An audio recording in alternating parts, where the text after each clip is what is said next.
Joe asked me to talk tonight about service learning, compassionate leadership, and he said, make it personal. I don't actually do personal all that well, but I'm going to try and make it personal. And I want to start by saying that what I'm talking about is entirely from my own experience. So some of it may resonate with those of you who had the opportunity of going overseas. And some of it may resonate just because there's things that you've experienced in your own lives. I went overseas with CUSO when I graduated from McGill some time ago. CUSO at that time had as its motto the phrase, serve and learn, which we didn't really understand at first. We thought it was, what we were doing was about helping and teaching. And I guess it was only towards the end of our assignments overseas that we began to understand what serve and learn actually meant. And some of us never did understand it. We thought we were overseas giving when, in fact, we realized eventually we were receiving. We thought we were there teaching, and we discovered that we were actually learning. It was a humbling realization, actually, when we realized that, particularly because it felt as though we who already had the privilege of being immersed in another culture also had the added privilege of getting the greatest benefit from that experience. Sort of privilege compounded. But at least we did learn humility. We learned more than humility, of course. And now go from the we to the I. What did I learn particularly? I learned to listen.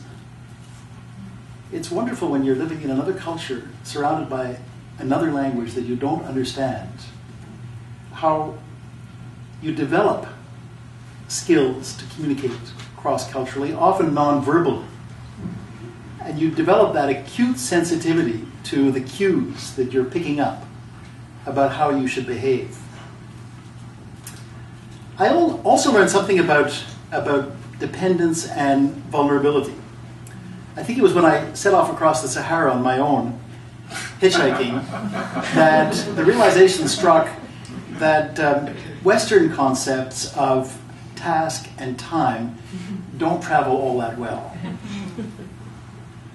And I also learned something about complexity, about the dangers of intervening in situations where you really don't understand the dynamics and you don't understand the relationships, and how what you do can often be misguided and sometimes even dangerous in its impact. Anyway, my 2-year assignment, which I thought before I left was virtually half my lifetime, turned into 5 years in West Africa, which wasn't really so much a conscious decision as simply the fact that I realized how little I knew. And every passing year made me think, now finally, maybe I had something to offer back. And then eventually I realized I better think about getting back to my own country and my own culture, or else I was going to lose touch with it completely. I can't say that being 5 years in West Africa and subsequently working in Sudan and in South Asia and so on, I can't say that it turned me into an expert on development. But I did learn a lot about people. I still don't know much about development, quite frankly. But it developed a fascination for me with change. What causes people to change? How do they change? And that's really what I want to talk about tonight. Change. It's not new. In a sense, it's something we all accept. We understand that it's happening at an accelerating pace, perhaps. We refer to the idealism of youth as a cliche, but it's actually right at the core of what is often referred to as the American dream.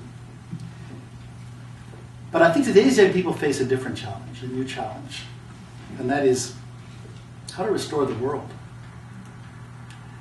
We thought we had to improve the world, but we didn't think the world was in peril.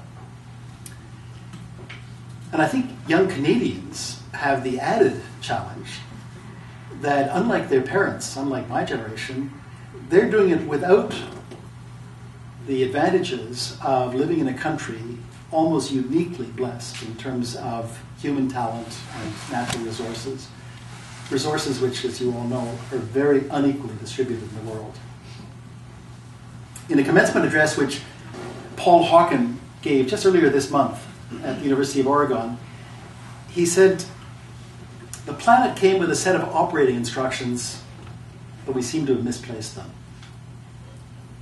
Simple things like not poisoning the water and not wiping out other species.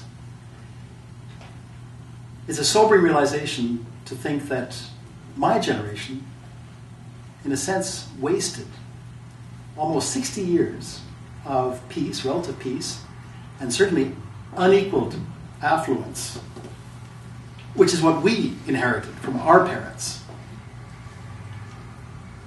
We wasted it because we chose to indulge ourselves, basically.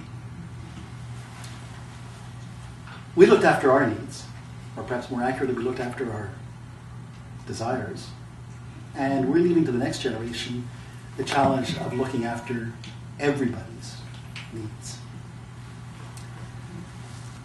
So you could say perhaps that this is the first generation that hasn't received as its birthright the expectation that things will be better, that they'll live longer in a healthy ecosystem. That's a sobering realization. So, change is coming, and I think change is for the better.